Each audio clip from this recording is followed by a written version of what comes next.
Welcome back. You're watching Guardians of Gaia with myself, Megan Edwards, and tonight we'll be looking at the South African food crisis, food security, and food gardens during lockdown. We'll have a chat to the Muiz Community Kitchen, where volunteers are feeding their community and those in need from a community food garden. But right now, before we head over to them, we'll have a look at some South African food security stats as we head into Climate Count.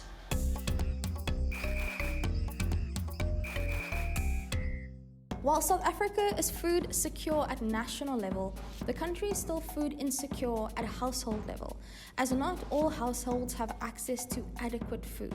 Almost 20% of South African households had inadequate or severe inadequate access to food in 2017 before lockdown. From September to December 2020, 9.34 million people in South Africa, about 16% of the population analysed, faced high levels of acute food insecurity. And between January and March of 2021, this number increased to 11.8 million people, which makes up 20% of the analysed population. It is 25 days since South Africa began a nationwide lockdown to contain the spread of coronavirus. It has demanded of you great fortitude and endurance. It has cost you much suffering and required much sacrifice on your part. Once again, I salute you and I thank you. The coronavirus pandemic has disrupted your lives and damaged our economy. Its severity will continue to take a heavy toll in the weeks and months to come. The pandemic has resulted in the sudden loss of income for businesses and individuals alike, deepening poverty and increasing hunger amongst our people.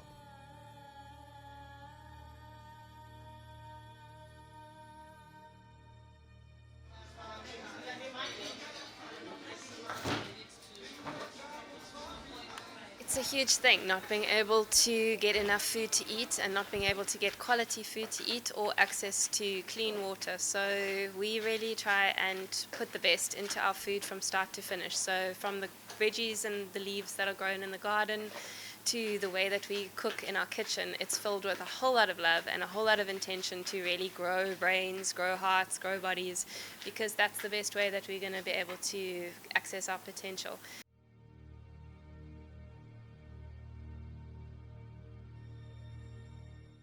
So all our food is made completely fresh. We start at the beginning of every cooking day. We put as much goodness into it as possible, and we really feel like people have responded to that. All the way from last year, the response to the food is like, wow, this is good food. And to be able to access it is something that we want to make sure we can keep offering. Our kitchen started in May 2020. So it was hardcore lockdown, level 5, no one knew what was going on. It was like, felt kind of tricky to even leave our homes. You know, we didn't know like what was going to happen. And we were really inspired by the action that was taken in Vrygrond, which was to map Vrygrond, see where there were kitchens, see where there were gaps, set up new kitchens. And the response was along the lines of creating community kitchens as the best way to feed the most amount of people for the least amount of money. And we were really inspired by this. So we set up our kitchen in May, and we invited the community to be volunteers, and you could come in and chop and cook and help clean up and serve. And we were cooking about 300 meals a day, and we went through like that all the way till the end of the year.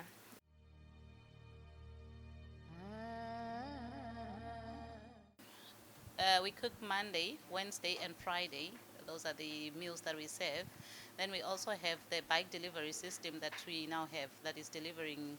We also do freezer meals. So the bike delivers the freezer meals, and we also have veggie boxes that we are selling to sustain the kitchen. The other thing that we also do, which is we're very passionate about, is a no-waste system. So all our the peels that we do, and we clean the vegetables, that goes for the compost, that then in turn goes back to the garden, so that they use that for composting. When we do the meals and there's any leftover meals, we then pack those meals and we then freeze them so that we can then we can sell frozen meals. So we keep our wastage down to the bare minimal. Whoever comes in for lunch and they don't finish their food, that food then gets thrown into a bucket and that then feeds chickens we've got some farms that we then support by giving that. So basically our wastage we work on almost a zero tolerance, if one can call it that. We also use volunteer link to partner together, though our fifth person is not here. Her name is Nia, is the volunteer manager. So with the link with the garden, we make sure that yes, we involve more people like to partake in the activities in the garden, whereby they harvest the vegetables like different lentils to cook in the kitchen, and then input the volunteer to know what they are doing. So, and then to help the community more in terms of the garden, what is coming out from there. We couldn't be where we are today without the support and love from our community. Yeah. And just to say, and our volunteers more than anything else. It's just been an amazing journey. Having all these people just come in, donating their time, donating funds, whatever the case may be. And it's just been shared love that is, from my perspective, and I think from the rest of the team's perspective, just amazing to be able to be part of this and to experience this. They always say that in times of trouble, you'll really see who comes to the fore. And we've seen that firsthand, and we hope, and I'm sure it's going to continue in that vein. So just a big thank you from the community kitchen to everybody who's been by our side. So we're mostly volunteer base, volunteer power, which is super amazing because the kitchen and the garden both provide platforms for people to plug into. So they can come and volunteer for a whole day or just a half hour, whatever you have spare. And it can be along your interest. Like if you really love gardening, you can help with the garden, or if you're into cooking, you can help with the cooking. And if you just want to be in the mix, you can, there's plenty of other jobs to do. So it's like the kitchen and the garden are actually amazing offerings in terms of being able to volunteer, because it gets everybody into a space where you can mix with diverse people, get to know other people, maybe have little chats while you're working, and then get to know what other people's skills are or professions are. It just helps us to network with each other and then create, together in a way that's super cool. We head over to an ad break now, and when we come back, we continue our conversation with the Muiz Community Kitchen and find out more about their 67K for 67 Days of Cooking campaign. Don't you go away.